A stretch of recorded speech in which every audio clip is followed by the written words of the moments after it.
ప్రభువును రక్షకుడునైన యేసుక్రీస్తు ప్రభువారి పరిశుద్ధమైన నామంలో ఈ ఉదయకాల వాక్య ధ్యానమును వీక్షిస్తున్న విశ్వాసులకు, సంఘములకు, సేవకులకు, సకల పరిశుద్ధులకు దేవుని కృపయు, దేవుని సమాధానము, దేవుని దీవెన ఆయన మందిరంలో మీ కుటుంబములకు కలుగునుగాక. ఆమేన్. ఉదయకాల వాక్య ధ్యానము మొదటి దినవృత్తాంతముల గ్రంథము 16వ అధ్యాయము 35-36 వచనములను ధ్యానం చేసుకుందాం. మొదటి దినవృత్తాంతములు 16వ అధ్యాయము 35-36 వచనములను ధ్యానం చేసుకుందాం.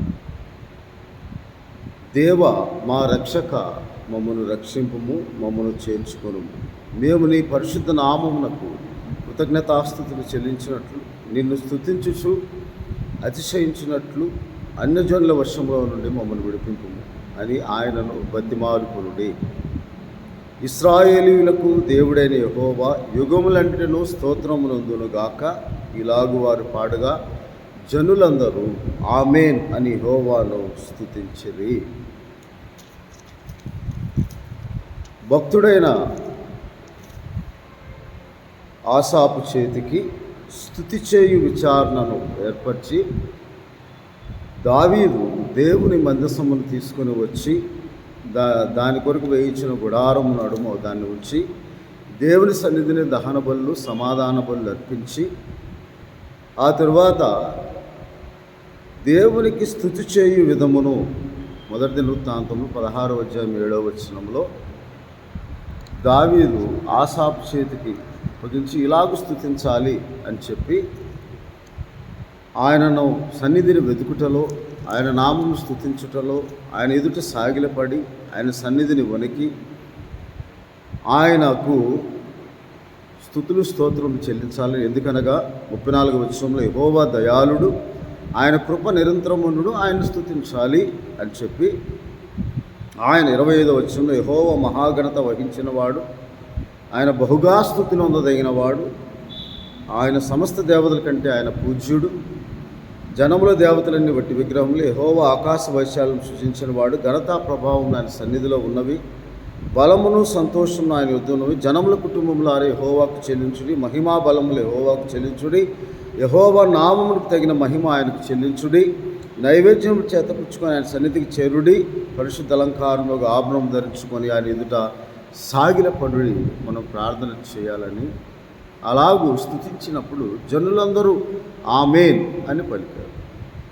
ఆమేన్ అని పలుకుట మనము కూడా సాధారణంగా ప్రార్థన అనంతరము ఆమేన్ అనగా అలాగూ జరుగునుగాక, ఆ ప్రకారమే జరుగునుగాక, నిశ్చయముగా జరుగునుగాక అని అర్థం.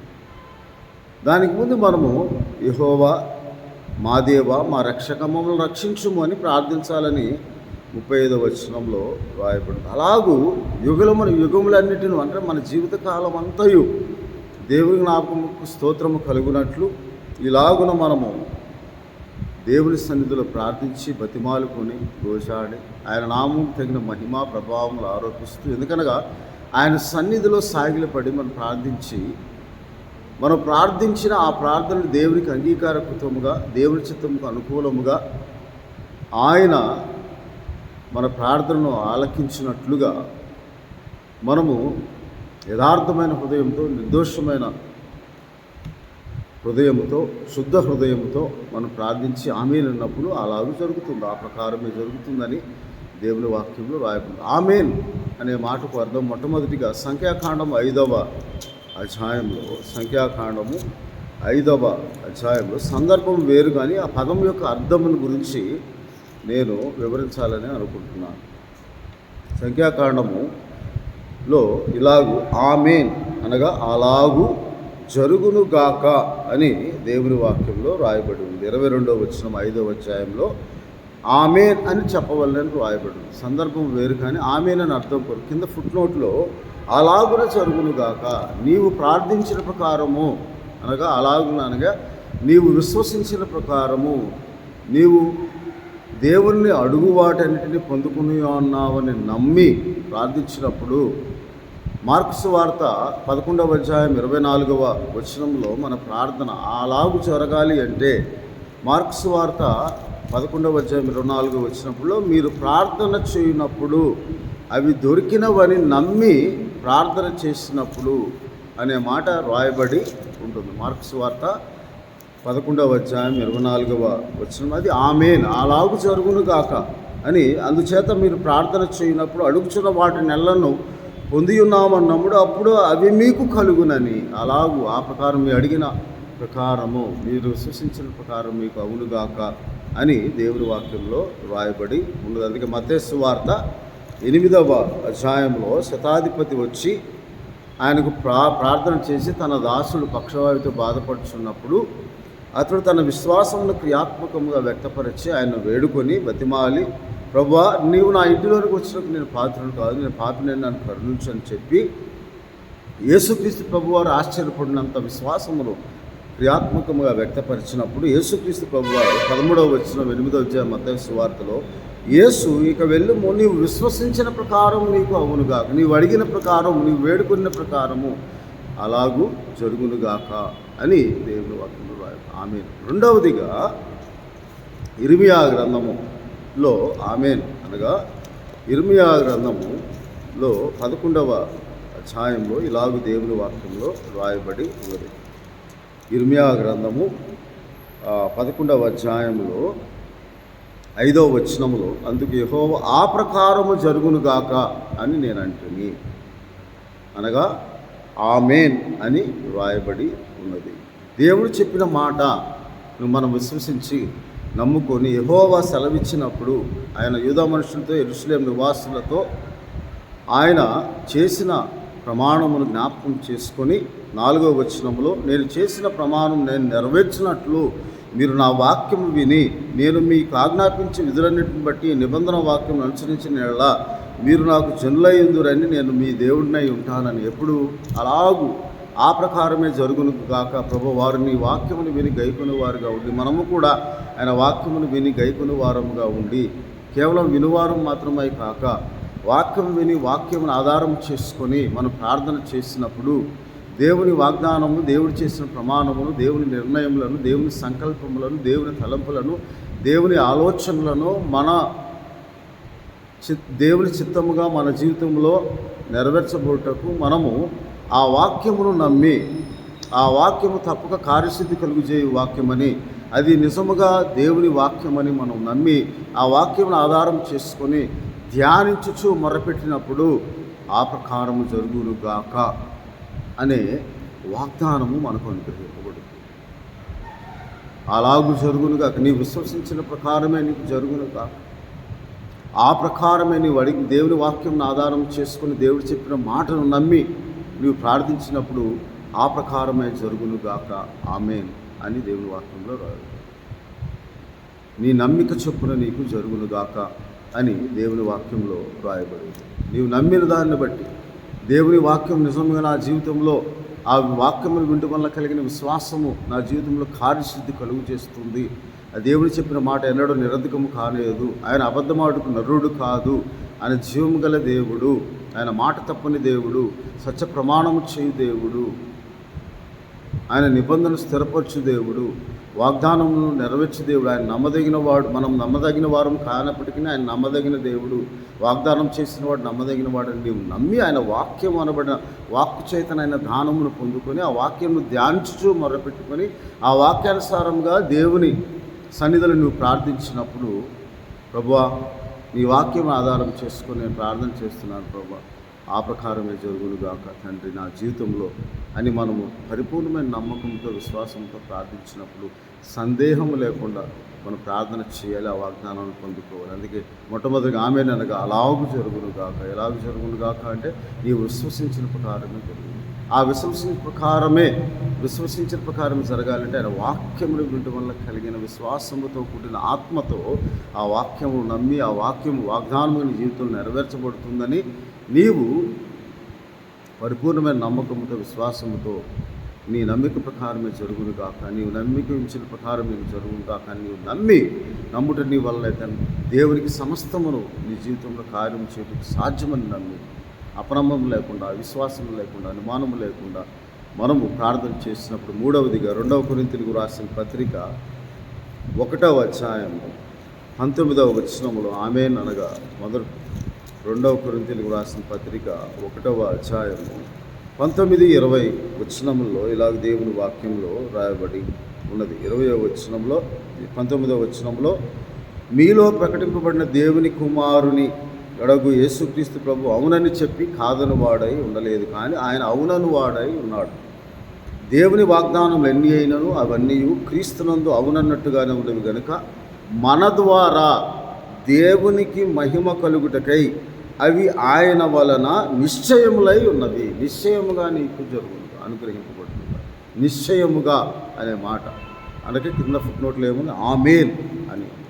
అలాగూ జరుగును గాక నువ్వు నమ్మి ఆ ప్రకారమే జరుగును గాక అనే విశ్వాసంతో దేవుని వాక్యం ఆధారం చేసుకొని నువ్వు ప్రార్థించినప్పుడు సందేహపడకుండా, అనుమానం కలిగి ఉండకుండా, నిశ్చయముగా దేవుడు కార్యం చేస్తాడన్న విశ్వాసముతో, నిరీక్షణతో నీవు ప్రార్థించినప్పుడు అవి నిశ్చయము క్రీస్తు యేసునందు మనకు అనుగ్రహించిన ప్రతి వాగ్దానము అవి ఎన్ని అయినను అవి అవును నిశ్చయముగా జరుగుతుందని దేవుని వాక్యంలో రాయాలి. అందుకే కీర్తనల గ్రంథంలో 127వ అధ్యాయంలో కొన్ని మాటలు మనం ధ్యానిస్తే, కీర్తనల గ్రంథం 127వ అధ్యాయంలో ఇలాగ దేవుని వాక్యంలో రాయబడి ఉన్నది. నిశ్చయముగా 128వ అధ్యాయము 2వ వచనంలో, నిశ్చయముగా నీవు నీ చేతుల కష్టార్జితం అనుభవించదవు, నీవు ధన్యుడవు, నీకు మేలు కలుగును అని దేవుని వాక్యం. నిశ్చయముగా ఆమేన్. దేవుని ఆశీర్వాదం నాకు కలుగుతుంది, దేవుడు నన్ను దీవిస్తాడు, నేను విశ్వసించే ప్రకారం నాకు జరుగుతుంది, నా నమ్మిక చొప్పున నాకు జరుగుతుంది అని చెప్పి మనం ప్రార్థించినప్పుడు, హృదయంలో నిశ్చయించుకున్న దాన్ని బట్టి అది నిశ్చయముగా దేవుడు నాకు వాగ్దానం నెరవేర్స్తాడన్న విశ్వాసంతో ప్రార్థన చేసినప్పుడు దేవుడు నిన్ను నిశ్చయంగా ఆశీర్వదిస్తాడు. అవన్నీ నిశ్చయముగా మన జీవితంలో అనుగ్రహింపబడతాయని దేవుని వాక్యంలో రాయబడి, అటువంటి ఆశీర్వాదం పొందుకుంటాం. ఆమేన్ అని మామూలుగా సాధారణంగా మన ఆమేన్ అని అంటాము, కానీ క్రీస్తు నామములో దేవునికి మహిమ కలుగునట్లుగా, మన ద్వారా దేవునికి మహిమ కలుగునట్లుగా, ఆ వాగ్దానంలో ఎన్ని అయినా అవన్నీ క్రీస్తునందు అవునన్నట్టుగా నిశ్చయముగా దొరుకుతామని మనం నమ్మి, అనుమానం లేకుండా, సందేహం లేకుండా మనం ప్రార్థన చేసినప్పుడు దేవుడు తప్పక మనకు కార్యసిద్ధి కలుగజేస్తాడని, నిశ్చయముగా నీకు మేలు కలుగుతుందని, దేవుని వాక్యం విశ్వసించిన ప్రకారం నీకు అవుతుందని, నీ నమ్మిక చొప్పున నీకు జరుగుతుందని, అలాగూ జరుగునుగాక, ఆ ప్రకారమే జరుగునుగాక, నిశ్చయముగా నీకు అడిగిన వాటన్నిటికంటే, ఊహించిన వాటన్నిటికంటే అత్యధికమైన మేలులు దేవుడు నీకు అనుగ్రహిస్తాడని నిశ్చయముగా ఆయన వాగ్దానం మన జీవితంలో నెరవేర్చబడుతుందని నమ్మి మనం ప్రార్థన చేసినప్పుడు దేవుడు తప్పక మనకు ఆయన లూకాసు 11వ అధ్యాయంలో, అటువలే మీరు అడుగుడి మీకు ఇయ్యబడును, వెదకుడి మీకు దొరుకును, తట్టుడి మీకు తీయబడును, అడుగు ప్రతివానికి ఇవ్వబడును, వెతుకువానికి దొరుకుతును, తట్టువానికి తీయబడును అని మీతో చెప్పుచున్నాను. కాబట్టి దేవుడు 13వ వచనంలో, పరలోకమందున్న మీ తండ్రి తను అడుగువారికి పరిశుద్ధాత్మను ఎంతో నిశ్చయముగా అనుగ్రహిస్తాడు. ఆ పరిశుద్ధాత్మ ద్వారా మనం ప్రార్థన చేసినప్పుడు ఆ నిశ్చయముగా అనుగ్రహించిన పరిశుద్ధాత్మ మనము అడుగుచు, వెతుకుచు దేవునికి స్తోత్రం కలుగునట్లుగా, కృతజ్ఞతాస్తుతులు చెల్లించినట్లుగా, మన ప్రతి ప్రార్థన కృతజ్ఞతాపూర్వకంగా విన్నపంతో కూడిన ప్రార్థన. మనం ఫిలిప్పీలకు రాసిన పత్రిక 4వ అధ్యాయం 6వ వచనంలో, ప్రతి విషయంలో మీరు దేవునికి కృతజ్ఞతాస్తుతులు స్తోత్రములు చెల్లిస్తూ మనము ప్రార్థించినప్పుడు దేవుని వాగ్దానం మన జీవితంలో నెరవేరుస్తుంది. ప్రార్థన విజ్ఞాపనల చేత కృతజ్ఞతాపూర్వకము మీ విన్నపములు దేవునికి తెలియచేయండి. దేవునితో మాట్లాడండి. దేవుడు మాట్లాడిన మాటను ఆధారం చేసుకొని మీరు దేవునితో మాట్లాడినప్పుడు నిశ్చయముగా దేవుడు నీకు మేలు అనుగ్రహిస్తాడు, నీ ప్రార్థన అంగీకరిస్తాడు. నీవు ఆమేనన్నప్పుడు అలాగు జరుగును గాక, ప్రభువా నేను విశ్వసించిన ప్రకారం నాకు అవును గాక, నా నమ్మిక చొప్పున నాకు జరుగును గాక, నిశ్చయంగా నీవు నాకు అనుగ్రహిస్తావు నమ్మకంతో, నిరీక్షణతో, పరిపూర్ణమైన విశ్వాసంతో నేను నీ సన్నిధికి వచ్చి అడుగుతున్నాను ప్రభువా అని మనం ప్రార్థన చేసినప్పుడు సందేహం లేకుండా, అందుకే కీర్తన గ్రంథం 26వ అధ్యాయంలో ఇలాగ మనం ప్రార్థన చేయాలని దేవుని వాక్యంలో రాయబడి ఉన్నది. కీర్తన గ్రంథము 26వ అధ్యాయంలో యెహోవా 2వ వచనంలో నేను యథార్థవంతుడినే ప్రవర్తించున్నాను, ఏమీ సందేహపడకుండా యెహోవా యందు నేను నమ్మికించి ఉన్నాను. యెహోవా నన్ను పరిశీలించుము, నన్ను పరీక్షించుము, నా అంతరింద్రియంలో నా హృదయంలో పరిశోధించుము, నీ కృప నా కన్నుల ఎదుట ఉంచుకొని నీ సత్యం అనుసరించి నడుచుచూ ఉన్నాను అని దేవుడి వాక్యంలో రాయి. ఏమీ సందేహం లేకుండా మనం అడిగినప్పుడు, పరిపూర్ణమైన విశ్వాసంతో నమ్మకంతో మనం దేవుడిని అడిగినప్పుడు, దేవుడు తప్పక మనకు కార్యసిద్ధి కలుగజేసి మనలను ఆశీర్వదిస్తాడని ఆమేనని పలికినప్పుడు అది మన జీవితంలో నెరవేర్చబడుతూ ఉందని దేవుడు ఈ వాక్యం ద్వారా మనతో మాట్లాడుతున్నాడు. కాబట్టి నిశ్చయముగా దేవుడు పరిశుద్ధాత్మ మీకు అనుగ్రహించి ఆయన తన శక్తి కొలది కార్యసిద్ధి కలుగు చేయనట్లు మనం సందేహము లేకుండా, అనుమానము లేకుండా, దేవుని వాగ్దానం గురించి సందేహపడక, దేవుని మహింపరుస్తూ కృతజ్ఞతాస్తుతులు స్తోత్రం చెల్లిస్తూ ఆ ప్రకారమే జరుగునుగాక, అలాగున జరుగునుగాక, నీ విశ్వసించే ప్రకారము నీకు నిశ్చయముగా జరుగునుగాక. ఆమేన్ యొక్క అర్థము అది. కాబట్టి నిశ్చయంగా దేవుడు మిమ్ములను మీ కుటుంబంలో ఆశీర్వదించునుగాక. ఆమేన్. ప్రార్థన చేస్తున్నాం. పరిశుద్ధుడవును మహోన్నతుడైన తండ్రి, మీకు స్తోత్రం. అవును తండ్రి, మేము నిశ్చయముగా ఆ ప్రకారమే అలాగూ జరుగునట్లుగా మీ నామందు విశ్వాసం వచ్చి మీ వాక్యం ధ్యానించుకొని మీ ప్రభువా మీతో మాట్లాడినప్పుడు, ప్రార్థించినప్పుడు పరిపూర్ణమైన విశ్వాసంతో ప్రభువా మా హృదయంలో ఒక నిబ్బరం, ధైర్యం మీరు నిశ్చయంగా అనుగ్రహిస్తారని మేము ఆమేనని పలుకున్నప్పుడు అవి అలాగూ జరుగు. మేము విశ్వసించిన ప్రకారం, మీ వాక్యం ఆధారం చేసుకుని విశ్వసించిన ప్రకారం మా జీవితంలో జరుగునట్లుగా పరిపూర్ణమైన విశ్వాసం, నిరీక్షణతో కూడిన విశ్వాసంతో కూడిన ఆత్మతో ప్రార్థించి మీ దీవెనలు పొందుకున్నట్లు పరిశుద్ధాత్మ సహాయం మాకు అనుగ్రహించి ఈ వీడియో ద్వారా వీక్షిస్తున్న ప్రతి కుటుంబం నిశ్చయముగా అలాగూ జరుగునుగా, ఆ ప్రకారమే జరుగునుగా. ఆమేన్ అని ప్రతి ఒక్కరు ప్రార్థించుకొని మీ దీవెనలు పొందుకునే భాగ్యం దయచేయండి. మా ప్రభువును మా రక్షకుడైన యేసుక్రీస్తు వారి పరిశుద్ధమైన నామమున ప్రార్థన చేయుచున్నాను తండ్రి. ఆమేన్. మా తండ్రి అయిన దేవుని ప్రేమ, ప్రభువును రక్షకుడైన యేసుక్రీస్తు వారి కృప, పరిశుద్ధాత్మని చాదన ఆయన మందిరములో నిశ్చయముగా మీకు మేలు కలిగింది. నిశ్చయంగా దేవుడు మిమ్మల్ని ఆశీర్వదించు. నీ విశ్వసించిన ప్రకారం మీకు అవునుగాక, నీ నమ్మిక చొప్పున నీకు జరుగునుగాక. దేవుడు మిమ్మల్ని దీవించునుగాక. ఆమేన్. దేవుడు మిమ్మల్ని దీవించి ఆశీర్వదించునుగాక. ఆమేన్.